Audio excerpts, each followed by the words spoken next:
Hi, my name is Kyle Lai, President and CISO at KLC Consulting. Today, I want to talk about the DoD announcement of the pause of CMMC Phase 2. We're going to talk about what's changed and what's not changed, the prime contractor's expectation, and also what's CMMC going to look like after the task force complete their study.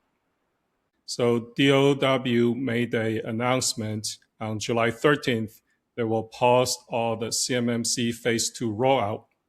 That means there is no longer a requirement for third-party certification assessment. DoD is launching a 60-day study on the CMMC program by the CMMC Reform Task Force. DoD still requires DIB organizations to meet the DFARS 252-204-7012 and the NIST 800-171 Rev 2 requirements. DIBCAG, which is a DoD audit organization, will still conduct audit on the DIB organizations. When you are doing a self-assessment, you still need to keep all the artifacts, the documentation, screenshots, or policies, procedures, network diagrams. You still need to zip them up, archive it, put it away for 6 years, just in case the DIBCAG organization want to audit.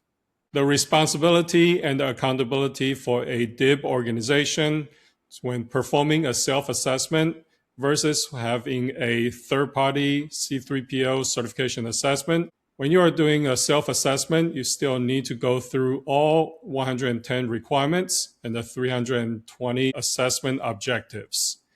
If you have any deficiencies, you still need to put yourself into conditional status for self-assessment, meaning that you have deficiencies that are allowed under CMMC. You still need to address these deficiencies within 180 days according to the self-assessment. If you compare the two, the only difference that I want to point out is the shift of the responsibilities. If you are using a C3PAO to conduct the assessment, that means C3PAO is responsible for attesting the validity, accuracy, and sufficiency, the effectiveness of the controls that you implemented. The C3PAO is the one entering the results into the EMAS, which transfer to the SPRS system. Now, if you are doing the self-assessment, that means you, the DIB organization, you are responsible for entering the score into your SPRS system. Affirming official within the DIB organization is going to be the one personally accountable, responsible for the accuracy, the validity, effectiveness, and the compliance of all these requirements.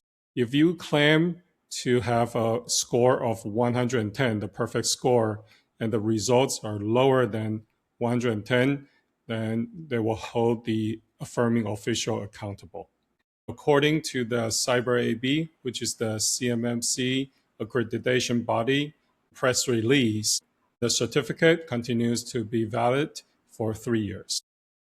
And all these systems that are supporting the C3PAO is still up and running. For example, the EMAS and the SPRS systems.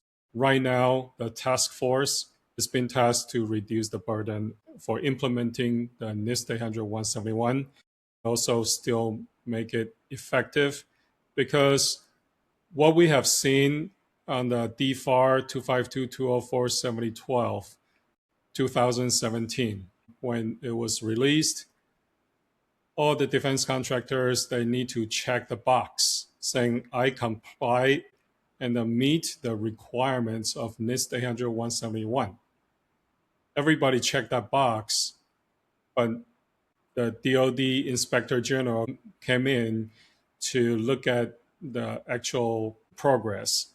So what they actually saw is that 80% of the companies never heard of DFAR 7012 requirements. They check the box, don't even know what's been checked.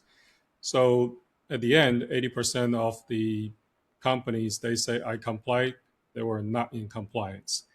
If you are not in compliance, then you are at the risk of possibly getting audited, or saying that you are complying with a score of 110, but you are not, then you will have a risk of False Claim Act against you. That will be handled by Department of Justice. So so you want to still keep going, comply, and meet the requirements, because if you are handling CUI today, store, process, or transmit CUI, look at the contracts that you have. Most likely you already have the requirement to meet the DFARS 252, 204, 7012.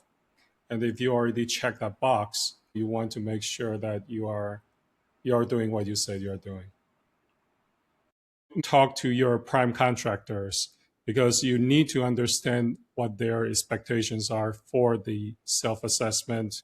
What is their expectation today, and what's their expectation in the future? Prime contractors, they are keeping a list of companies going through the independent third-party validation by a C3PAO.